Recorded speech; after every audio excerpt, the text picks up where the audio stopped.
All right, I got 2 o'clock. We ready to go? I'm going to call the Yes, meeting. Chair, we are. Perfect. I'm going to go ahead and call the Board and Budget and Finance Committee meeting to order at 2 p.m. on the dot. Thank you for joining, everyone.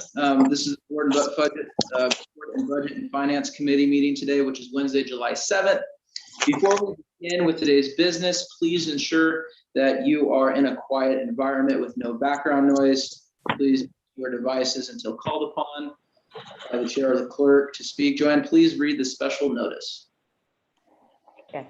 On March 4, 2020, Governor Newsom proclaimed a state of emergency in California as a result of the threat of COVID-19. Public gatherings are to be limited.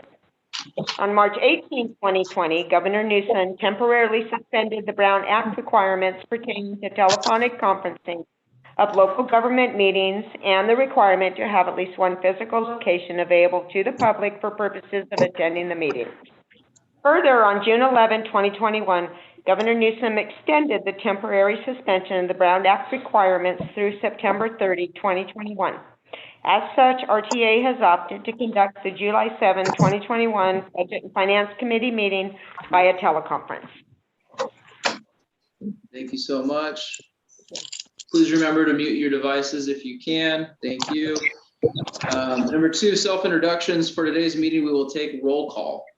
Will the clerk please take roll call? Yes. Jeremy Smith. Here. Ray S.J. Santos. Here. Linda Molina. Here. Art Welch. Here. Linda Krupa. Here. Timothy J. Sheridan. Here. Ted Hoffman. Here. Bridget Moore. Here. Andrea Mars. Present. Chair Smith, you have a quorum. Members, please remember to remute your device. Thank you so much. Would you please take attendance of RTA staff as well? Yes, thank you, Chair. Larry Rubio. Here. Charlie Ramirez. Here. Tom Franklin. Here. Laura Camacho. Here. Natalie Zaragoza. Here. Kristen Warsinski. Here. Rick Kazarowski. Here. Jim Neepkins. Here. Melissa Blankenship. Here. Stephanie Searles. Here. Robert Fernandez. Here. Albert Jimenez. Here. Brad Weaver. Here. Yesenia Felix.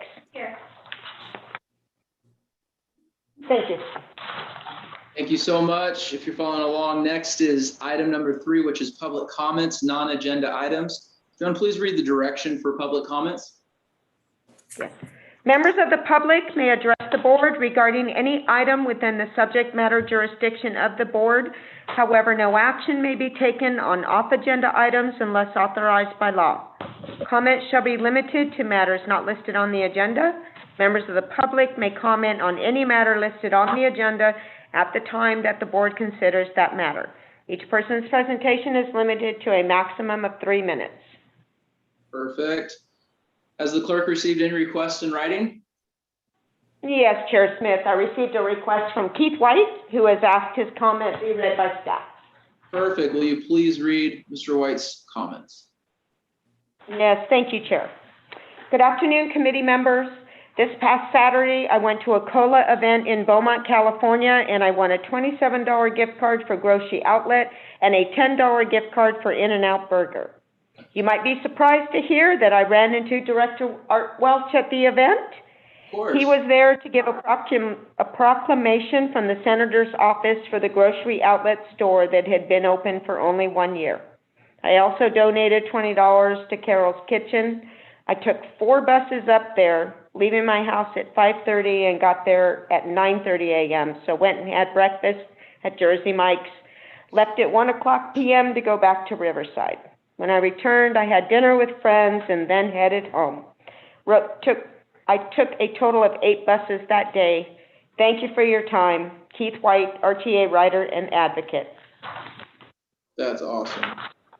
Thank you, Mr. White, if you're listening. Is there anyone else on the line that would like to make a comment on items not listed on the agenda? All right, hearing no more, then the public comment portions of items not listed on the agenda is now closed. All right, moving along to item number 4, approval of the minutes. This is for the June 2nd, 2021 Budget and Finance Committee meeting. Does anyone have any comments? Can I get a motion to approve? Norco moves to approve. I heard everyone moved I and then know. everyone second. I'll second, Cedar Bowman. Perfect. Joanne, you got that? We're good? Yes. Yes, thank Okay. you, Chair. So I have a first, I have a second. Are there any no's? Are there any abstentions?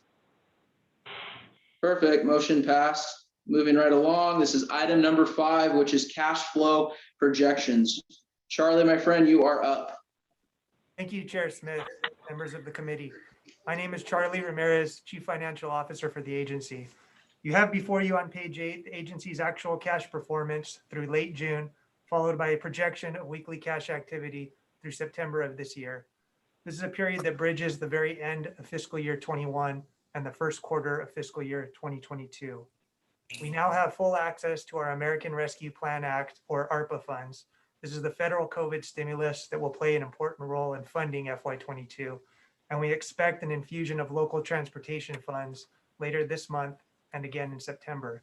We are in good shape cash flow wise, and I do not expect any issues during this reporting period. That completes my presentation. Charlie, I appreciate it. Does anyone have any questions? All right, any public, are there any questions from the public on this? This is a receive and file, so we are moving along. All right, next is number 6, authorization to award agreement number 21-028. This is for the flooring, specialty flooring, for the application of epoxy floor coatings at the Riverside and Hemet Maintenance Facility. Natalie, I hope you have a bottle of water because you're up on the next 3, so. Chair, I do, and a cough drop, I would add.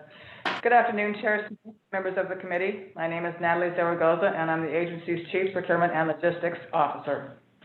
The item before you today is a request for approval to award agreement number 21-028 to Specialty Flooring, Inc. for the refinishing of the epoxy floors in the Riverside and Hemet maintenance areas. The project will be the complete removal of the existing floor coating, concrete preparation, and then the application of a new epoxy material to the floors. The actual process is done in 3 steps: a primer coat, a base coat, which is the thickest, and then a top coat. As noted in the staff report, the last time these areas were refinished was almost 9 years ago. The recoating of the floors protects against the penetration of motor oils, hydraulic fluids, antifreeze, and other fluids that are used on a daily basis in the maintenance areas. Prior to issuing the RFP, a moisture test was done to determine the moisture content in the concrete. The results were incorporated into the IFB scope of work to ensure the contractors were aware and priced the appropriate level of concrete prep products to ensure a good bond with the concrete.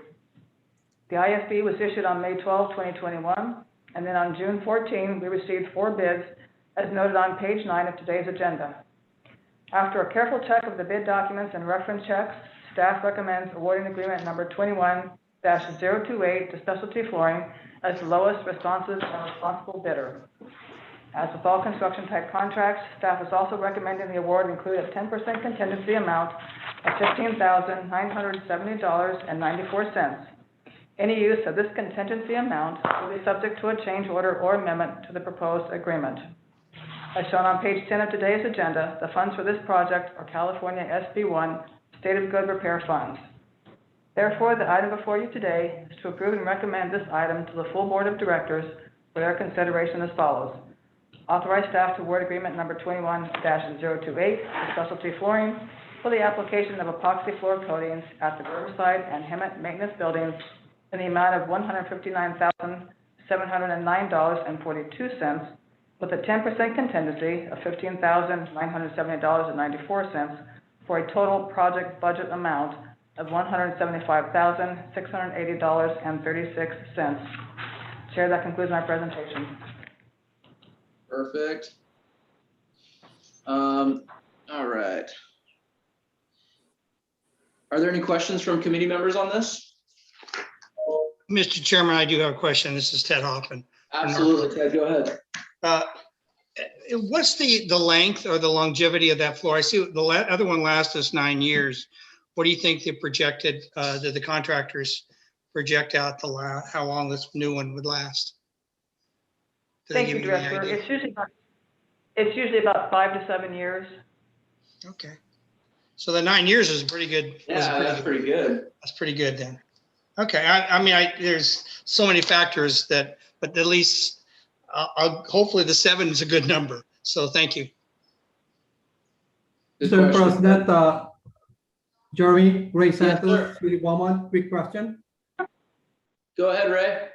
Okay, thank you. Hey, I just like a piece of information on this. I know it's under the facility of Riverside and Hammett. I'm just curious, what's the coverage on this? I mean, when I say coverage, square footage per facilities on this. Thank you. Good Thank you, question. Director Santos. I'm actually not sure of the square footage, but I can get that information. Oh, thank you. Would you, is there any way you can get that before we make this vote?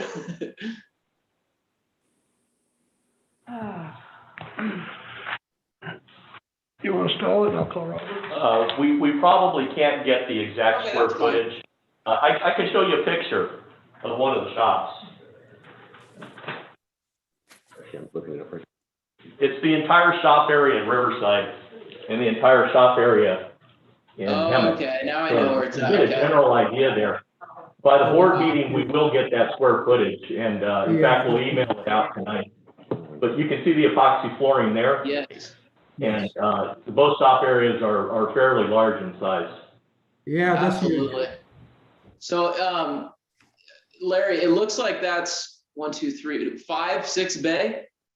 Is that what we saw? 5 to 6 bays there?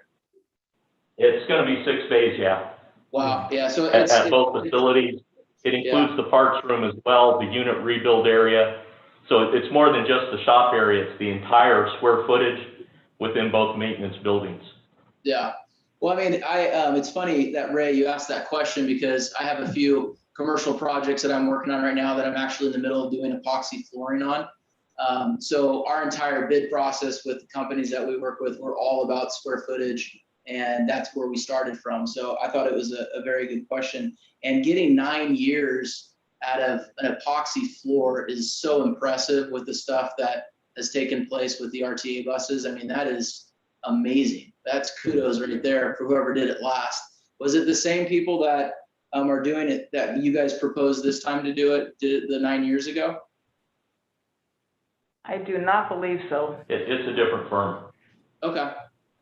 I mean, the technology now is just so incredible with what they've been able to do with these epoxy flooring. So this is a great project. Is there any other comments from members? Ted, you're good. Ray, you're good. I'm good. Thank okay. you. Perfect. Joan, have you received any requests or comments on this item? No, Chair Smith, I have not. Perfect. Is there anyone on the line that would like to make a comment on this item? Going once, going twice, hearing none. Do I have a motion to approve? I could move a motion. All right. A second. I could. Awesome. Ray, Thank you. we got, and then Ted, we got the second. Appreciate that, gentlemen.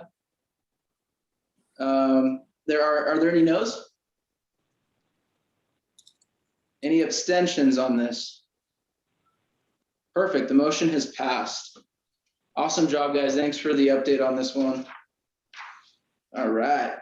Like I said, Natalie got that bottle of water ready. Next is item 7. This is the authorization to award agreement number 21-003 to Sonia System Sales. This is a DBA Safe Fleet to install and configure replacement network video recorders, also known as NVR, on 145, is it Guild buses? Natalie, this one's yours. Thank you again, Chair Smith.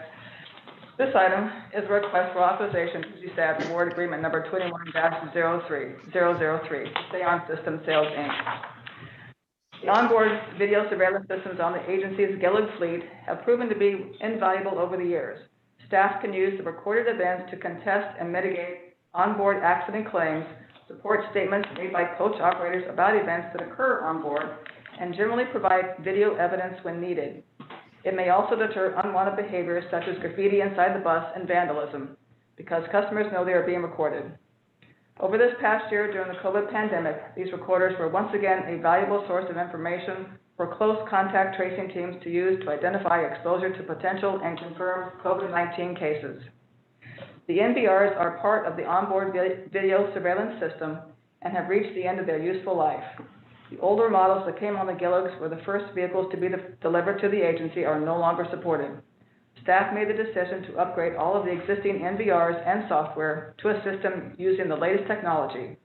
It should be noted that the smaller contractor vehicles, both fixed route and dial-a-ride, also have vehicles and cameras and NVRs. However, these vehicles are replaced on a more frequent basis than the 40-foot vehicles are, and therefore are running the most current version of Safe Fleet software and did not need to be included in this procurement.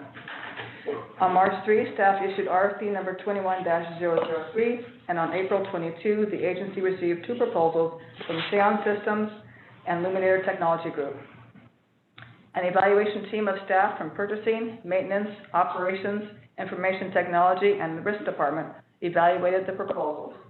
Both firms were invited for virtual interviews and product demonstrations, specifically demonstrations of their software and network video recorder systems. At the conclusion of the interviews, best and final offers were requested from both firms, and those numbers are shown on page 12 of today's agenda. Based on the above technical evaluation, product demonstrations, and best and final offer pricing, the evaluation committee is recommending Safe Fleet as the most technically responsive and responsible vendor, providing the best value to the agency. On page 13, the funding to be utilized on this project is again California SB1 State of Good Repair funds. The state staff also recommends a 5% contingency, or $28,566.66, be added to the project budget for use in the event of unforeseen circumstances. As always, such use would be subject to a change order and/or amendment to the proposed agreement. Therefore, the action before you today is to approve and recommend this item to the full Board of Directors for their consideration as follows. Authorize staff to award agreement number 21-003 to Seance Systems Sales, Inc. to install and configure replacement network video recorders on 145 Gillig buses in the amount of $571,331.25, with a 5% contingency of $28,566.66, for a total project budget of $599,899.91. Chair, that concludes my presentation. Thank you so much. Any questions from committee members on this? Mr. Chairman, I just have one question. Yes, sir. The firm Safe Fleet is out of British Columbia. Is there any restrictions that staff may be aware of under SB1 that prevents us from going out of the country, out of the US for this service? Thank you, Director Hoffman. No, there is not. Okay, that's just curious. I remember some of these grants did have restrictive sources and curves of that. So thank you. Good question. Natalie, I have a question for you. Maybe this is for Larry. Larry, are you familiar with ALPRs, automated license plate readers? I know our colleague in Lake Elsinore, Sheridan, he's aware of it because Lake Elsinore just installed a couple of them. Are you familiar with them, Larry, and how they work? Yes, sir, I am. I'm curious, have we partnered with Sheriff's Association, or I'm sorry, the Riverside Sheriff's Department with supplying them supplying these for us on buses, or has there been a conversation about that with some of these incidents that take place? As you know, buses, especially with some of the places they go, they can see a lot of things, and especially with these ALPRs, they're becoming very effective. Have we had that conversation? No, Chair Smith, we haven't. it's something we would be interested in helping with the local police departments or the county sheriff's department. There is a transit agency, and I'm drawing a blank right now, but there's a transit agency, I believe in California, that has partnered with local law enforcement to install those on the buses and assist with the data that's pulled. Transit agency will probably come to me at 3 o'clock tonight, or tomorrow morning, what transit agency that is. We will reach out to the local jurisdictions and the sheriff's department. Great idea, Chair Smith, to see if they're interested in partnering with us in something like that. That would be awesome. I know that several of us on this call, our cities are going through that process right now. I know we are here in Canyon Lake. I know Lake Elsinore are as well. And the technology that is, it's pretty incredible. And what it's doing in the turnaround time is really impressive. That's all I had in regards to any comments. Does anyone else have any comments on the call? Linda, I see your hands up. Go ahead. Yes, thank you, Chair. I had the same concern as my friend from Norco did on being, quote, out of the country for company. But my other concern is the onboard cameras are both interior and exterior. Is that correct? Yes. Okay, because and then to get into what Jeremy just said about the automatic license plate readers, Hemet has had that system for several years. And it does work extremely well, but also the exterior cameras on the buses have been extremely helpful to local PD in different accident involvements. And I know the local law enforcement agencies work hand in glove with RTA when it comes to any type of video of accidents and incidents that happen on their routes. So I'm glad we're doing this. I'm glad we're upgrading it. So thank you. I love it. All right, Smith, this is Ted Hoffman again from Norco. Yes, sir. Floor is yours. When we talk about the ALPRs, it's the retention of the videos. Being a retired law enforcement officer and having dealt with them in at least 3 contract cities before I retired, the issue comes in, and Larry realizes this, is the retention of the videos and the data and how it's stored and where it's stored and who keeps track of it. Those are things that when we venture into that, and you'll find out with the Sheriff's Department. It was a good system when it first started, almost 20 years ago. It was misused. So things have changed. State laws and federal laws have changed. So it's something to keep track on when you talk about ALPRs, is who retains the data and their surveillance information and how long it's kept. Those are things you might want to consider saying that, the companies that do it, how long do we record or keep this information? Do you know? Right. That's a good question. Larry, do we know that? How long we keep the information of the video that we're recording from our buses? Yeah. Sheriff Smith, Rick Kazarowski, Chief Technology Officer. I'll be happy to answer that question. We can store approximately with these new systems about 60 days of video on board the bus. If there is an incident that's been reported, we download that video and retain it in perpetuity. So to further Ted's question, after the 60 days, how long do we keep it on a backup drive or however we store it in the cloud before we hit delete, or do we never hit delete?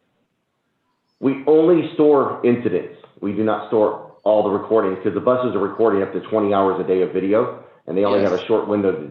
So we only store when there's been an incident. So it's overwritten after 60 days if there was no incident reported. And that incident can be stored into perpetuity. Right. I'm just concerned about, and this might come back to legal, is where we, as long as we're in compliant with the state law on it, on this, it's just, those residents, I'm sure, would have the concerns if they knew and saw that as they're being videotaped. There are some First Amendment rights that have to be done and notices have to be done. So we have to be very careful. And I'm sure our legal department would probably advise us better than we would. Just something to check out if we're going to use that system. I could just add to that. I know in the city of Hemet, the only time, I mean, they're used on different locations and on police vehicles, but they only ding when a license plate is hot, so to speak. So if it's That's a not, good point. if it's not in the system, it doesn't go anywhere. It doesn't record. But if it's a hot plate, then yeah, you get notified and that can be stored for whatever length of time. And I'm not sure what that is, but it's not like you go down the street and the cops are recording what store you go to, that type of thing. It's not a surveillance. That's it. We'll vet it out internally and then reach out to local law enforcement and bring that back to the board for your consideration. I love it. Thanks, Ted, for the input on that, man. I really appreciate that. Any other comments from members? All righty. Have we received any comments on this item from the public? No, Chair Smith, I have not. Okay. Is there anyone on the line that would like to make a comment on this item? All right, going once, going twice, hearing none. Do I have a motion to approve? So moved. Calamasa seconds. Perfect. Art up, Calamasa second. Are there any no's? All right, any abstentions? The motion has passed. Thank you, everyone. Appreciate the dialogue. All right, moving along. This is item number 8, authorization to award agreement number 21-007. This is for the deployment and implementation of the agency mobile ticketing application. Natalie, bottle of water's probably gone by now, but this is yours. I believe it's the last one for you too. Yep. Thank you so much, Chair Smith. Last one. With this item, staff is requesting authorization to award agreement number 21-007 to Genfair for the agency's mobile ticketing app. The 5-year agreement will include the development, installation, and implementation of required hardware and ongoing transaction fees for a software app utilizing a MAAS platform. More on that in a minute. As you may remember, the agency awarded a contract to Token Transit in November of 2018 for a mobile ticketing application. The app was first put into use with a demonstration program for just the agency's College Pass program.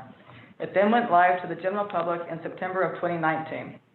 Since that time, the agency has experienced a variety of ongoing issues with the app, and while agency staff has worked closely with Token Transit to work through solutions, overall, the experience with the app was not quite what the agency had anticipated. Further, the number of customers using the app was less than anticipated, even prior to last year's COVID shutdown. Most importantly, staff was concerned that agency customers weren't getting the benefits originally anticipated, and even more importantly, mobile ticketing technology was rapidly expanding to create new possibilities not offered under the current app.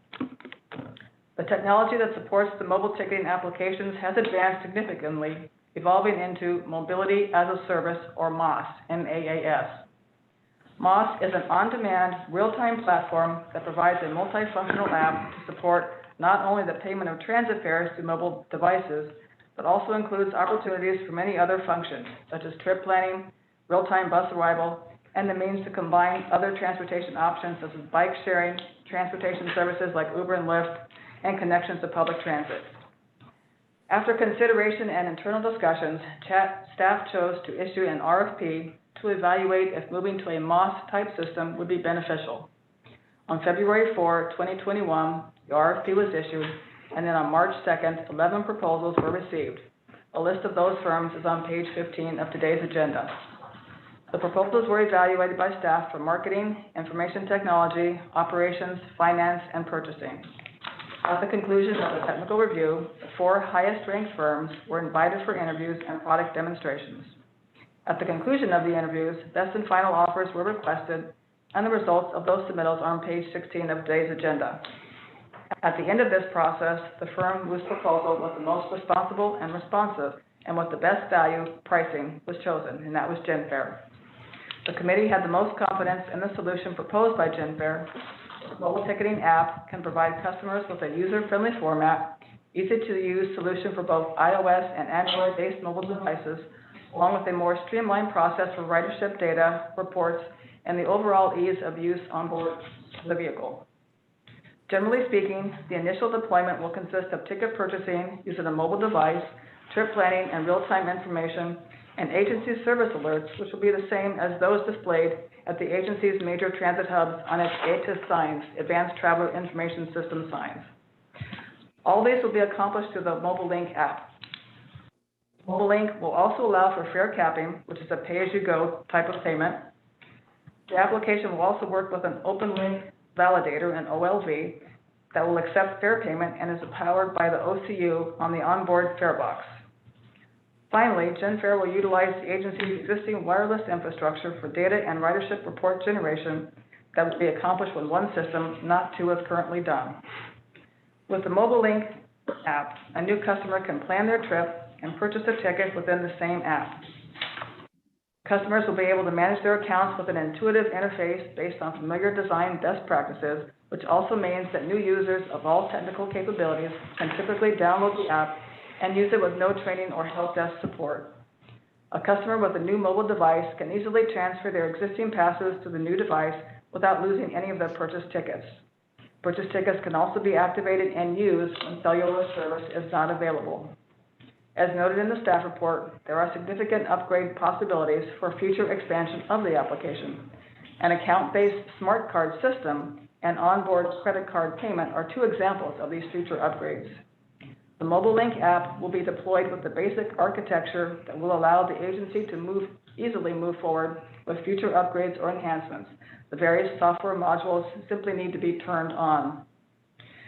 GenFare's Mobile Link is currently in use in Porterville, California, Tucson, Arizona, Fort Lauderdale, Brownsville, Texas, Columbus, Ohio, West Palm Beach, Florida, Albuquerque, and St. Cloud, Minnesota, and many more nationwide.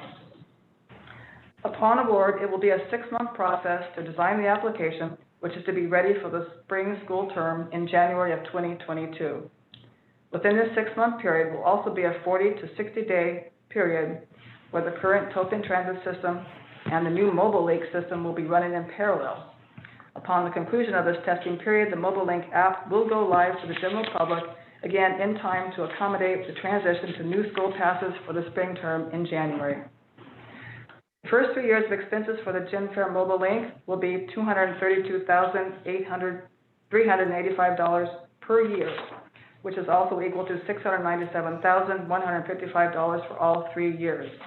This amount is based on hardware costs, on installation costs, estimated transaction fees for all 3 years, and then an annual licensing fee for the software. For year 4, the expenses will be $63,070, which is $43,500 for estimated transaction fees, and then $19,570 for annual licensing fees.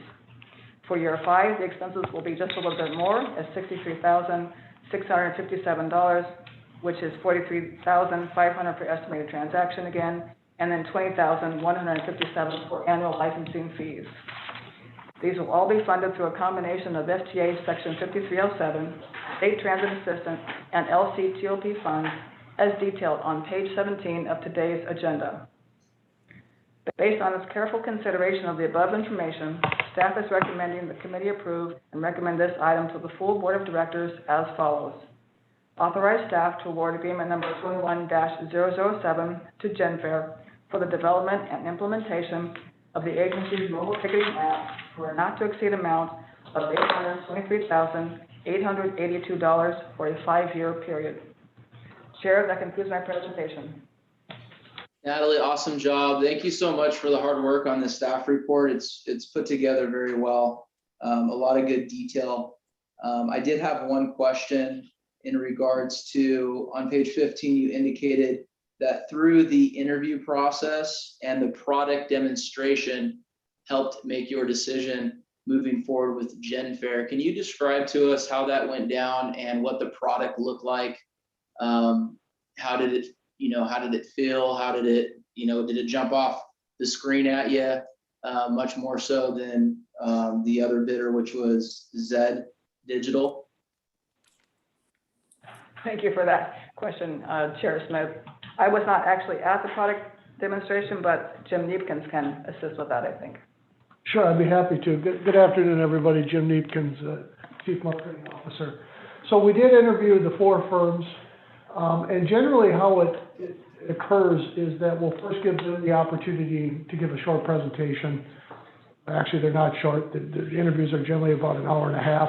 And they present their company and they give a background of who they are, how they're proposing the project would go. And then they do actually give a product demonstration. It was difficult because we were doing it like Zoom.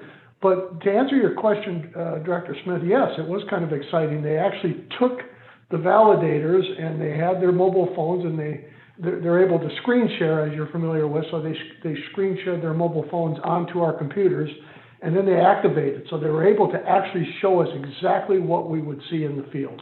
So we got a real taste of how these are going to work. So yes, they were very good demonstrations. That's great. I'm glad that you guys got to actually somewhat touch the product, digitally speaking, of course, as opposed to just a slideshow or a PowerPoint, because I think that really helps the decision that you made. We have a couple questions from committee members. Both Lindas are up, so I'm going to go with Chairwoman Krupa. Thank you, Jim.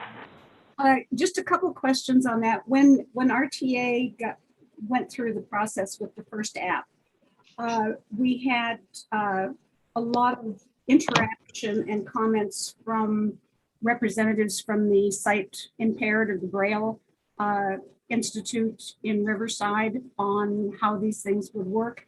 And also the process for senior citizens in getting the reduced fare app on these things. Are we going to be going through that process again with this? Outreach. Thank you, Chair Krupa. I can speak for the project. I say we'll probably do the exact same thing that we did with the original ticketing application and go through that very same process, as well as go through the process with the College Pass students and the different colleges. Yeah, if I could add on to that, and Natalie does a great job doing the procurement. She led this, but I will be the project manager, so I have a little more intimate knowledge. There you go. Not to put her, just so you know how this relationship works. She goes out and finds these great companies and then hands them to me, and then I'll run with it. So, real quick, back to your original question, Director Smith. The other thing we recorded before the interviews is that they actually sent us the actual product. Now, we couldn't plug it in, but you talked about the touch and feel, so we could touch and feel and see what these things look like. Chair Krupa, I think your question was related to seniors, disabled, primarily. Yes, this product will meet all of the requirements for ADA. It does have the talkback feature or the voiceover for Android and for Apple. That's their product. So for the visually impaired, it does talk to them. It does have those features. Now, with that said, as soon as we get them in here, the first people we will engage, and we have some disabled customers, some blind customers that did thorough testing for us last time, and I will have them do the same thing, because that's a very important part of our ridership that needs the mobile. So yes, that will be tested, but the features are there, to answer your question. Very good. Thank you. I appreciate that. Thank you. Thank you. Linda and Calamasa, you're up. Thank you. My only question was, we'll be purchasing licenses every year. At some point, would we own the system, or we'll always be purchasing licenses? Thank you for that question, Director Molina. We will always be purchasing licenses, yes. Okay, and is there an advantage or disadvantage in that? Well, the advantage, I suppose, is that you get the maintenance support and the ability to use the app, rather than having to own it and pay somebody to code to do upgrades and such. Yes. Because this is a hosted product, we're always going to get the latest and greatest software upgrades included in it. And it's not we're not buying licenses, we're subscribing to the software as a service. So we will always get the upgrades. Okay, and I guess for the future, when we go to electric vehicles, is there going to be any impact on this service with changing the way our buses run? No. There should be no impact with switching vehicle type to this mobile ticketing solution. Okay, thank you. Thank you. Horsetown USA, you're up. Yeah, thank you. You know, I'm looking at, like most of us are on city council, we look at low bids. And I think Mr. Neekmans did a decent job in explaining to him, but we have to sell that to the public. There's over $100,000 difference in that low bid versus the second bid that you're asking us to approve. And for somehow, I mean, I think I understood why you did it, but when this goes to the full board, I think you need a little bit better explanation. Over $100,000 difference, that's public funding that we need to account for. And at this point, I'm just a little leery on it as to why, if you got us down to 4 of these people, 4 of those groups that submitted, and there is still that much of a difference. And I noticed in the staff report, you looked over 5 areas from marketing, technology, operating, financial, and the ability to purchase. I didn't see anything in there for data security. This is the hot ticket that's going on right now. The ransomwares are out there, people are putting their stuff online, and the more and more, and I didn't see that being addressed. And I don't know if the staff can look at that, or if that has been addressed or is part of the package. Can we take that in 2 parts? Absolutely. And one would be data security, Rick Kazarowski. Then Natalie, if you could explain the RFP process and why we didn't go with the low bidder. Certainly. Rick? Yes, sir. We did require data security components to these software with how they manage their encryption and their passwords and store the data. Most of the data will be stored on our on-site systems here that we maintain the security of.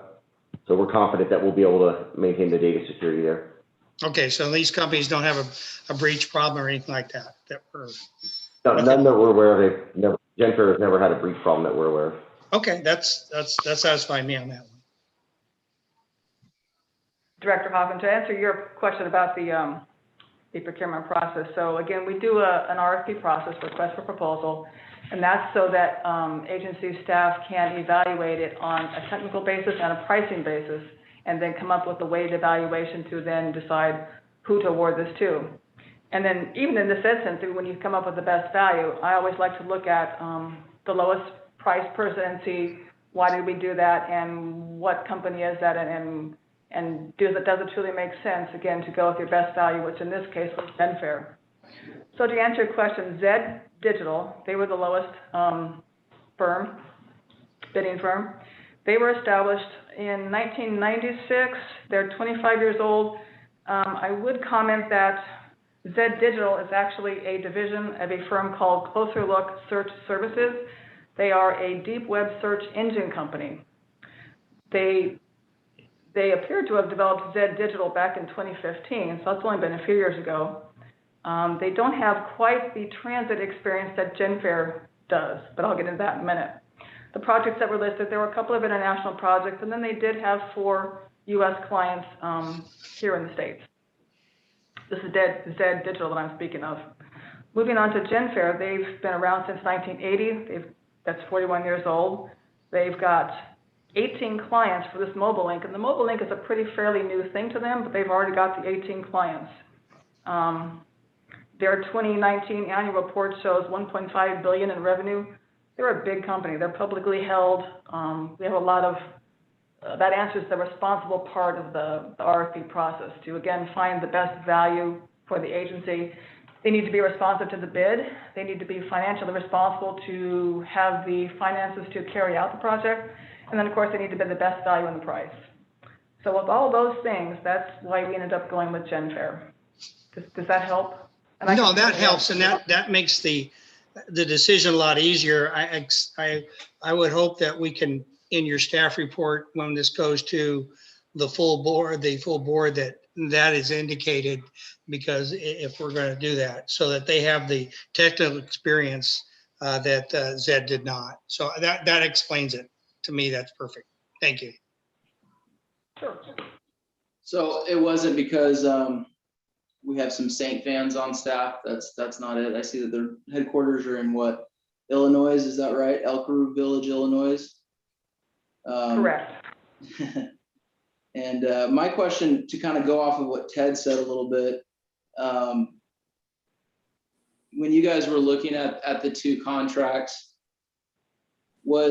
did you feel that Zed really had the technology component down? Like, Genfair, because you said they had 15, they're already up to what, 13 or 15 clients already that they have. So they're currently using, the mobile device and the app, and they probably had a good, amount of time under their hands to fix some of the glitches and problems that would have arose from that, I'm assuming. Is that part of the decision-making that you went with over Zed as well? Yes, it is. We definitely looked at as part of the technology or technical review when we look at their pricing. And we do score them, again, as I note in the staff report, I think I do. We talk about qualifications, we talk about the scope, the project approach, how they're going to actually do the work that they do for us.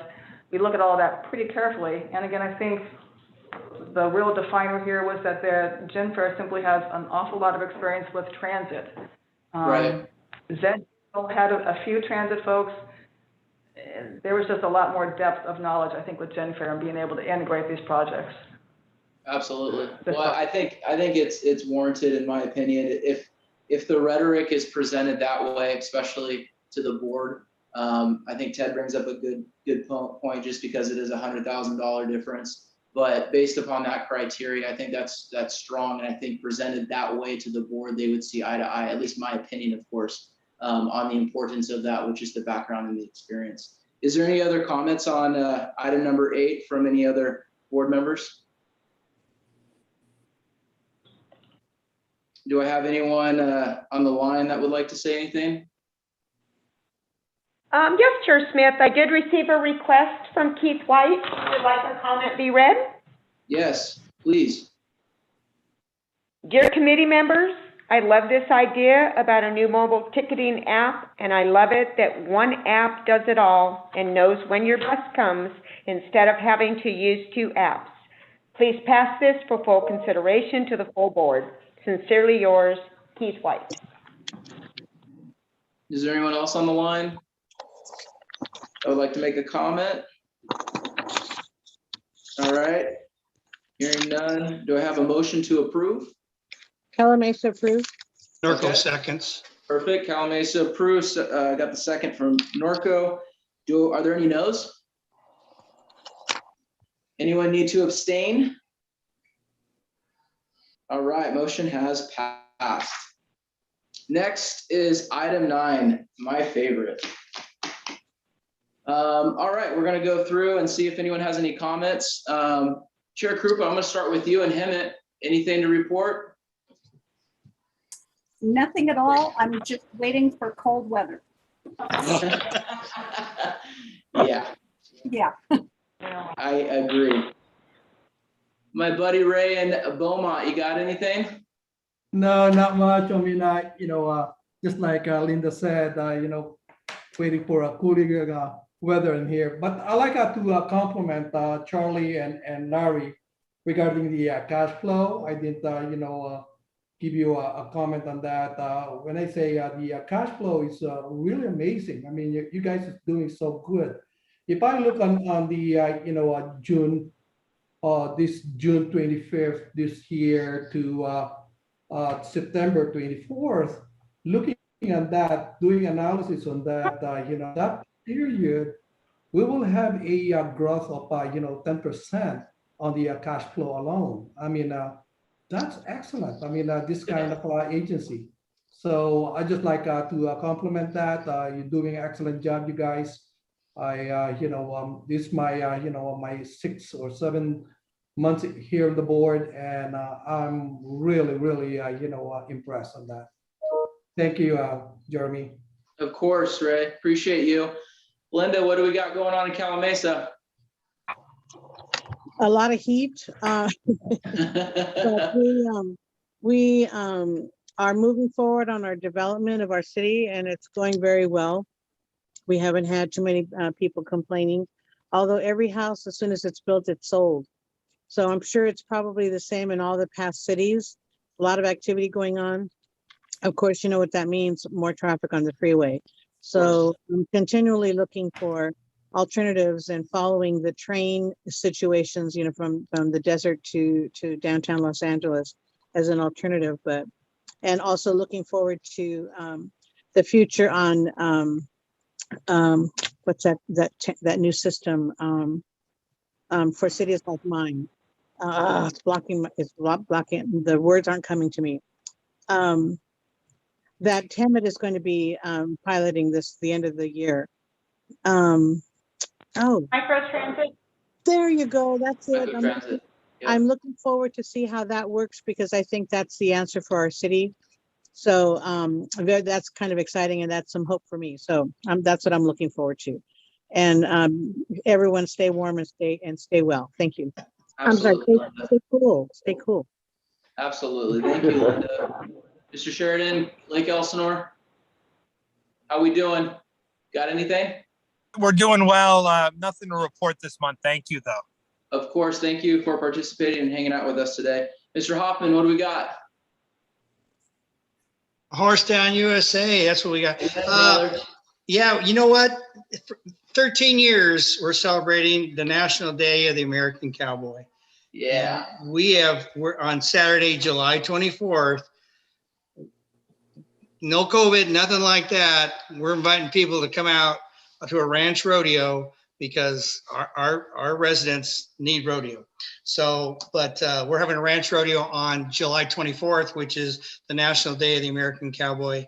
And so all the information is on our city website, but we're giving our residents what they want, something to go out and have some fun at.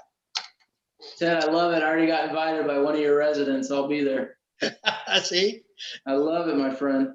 Hey, well, you can come join our cow chip contest. Yeah, there we go. Now we're talking. Bridget and Wildemar, are we on the call? Yes, and so Perfect. you can come have some fun also. So we just turned 13 years old. Our city Yay. birthday party. Yeah, we're a teenager. Yay. Our birthday party is this Saturday, 6 to 10 p.m. at Martin O'Brien Park. We'll have cold beer in the beer garden. Live band starts at 7, so come join us for some fun. Bridget, please tell me your marketing for the city is now we're a teenager. Yeah. I love that. I love that. PG-13 movies are allowed in Wildemar. District 3. Who's on the call for District 3? Hi, this is Andrea. Nothing to report, Andrea, but hi, doing well. Happy birthday to the city of Wildemar. Yay. Anything from But, District other 3? than that, no, we're good. Thank you. Awesome. Mr. Art, District 5, you got anything for us? Happy birthday to your boss. Thank you. Not really. I'm just waiting for summer to start. We've kind of got Death Valley out here right now, so I'm waiting for summer to start and cool off. Anyway, I wish everyone a good summertime. Thank you. Thank you. All right, next is item 10, announcements. Larry, do you have anything? Mr. Chair, I don't have any announcements, but I'd like to correct the facts. Director Santos, thank you for the compliment on the cash flow. I have nothing to do with it. That's all Charlie Ramirez. He does do an amazing job, so I agree with you on that. It's Charlie and his staff that do that. And Director Moore, question at your birthday party, are you going to have any of that amazing chocolate milk from the local dairy there? Oh, sure, we can do that because Rotary's running the beer garden and Dana DeJong, the owner of the dairy, will be there. So I'll have her bring some. Nice. I'll be there. Okay. Nice. That concludes my announcements, Mr. Chair. Perfect. All right, everyone. Thank you so much. We're on item number 11. So this is just the announcement that in August, we're going to be dark. So the next meeting will actually be in September, which is September 1, which at 2 p.m. And that's going to be Wednesday. We're going to adjourn this meeting at 2:53. Thank you so much, everyone, for participating. Really appreciate you all. Hope you have a safe, cool rest of July. Thank you. Thank you, Jeremy. Good job. Yeah, goodbye. Thank you, everyone.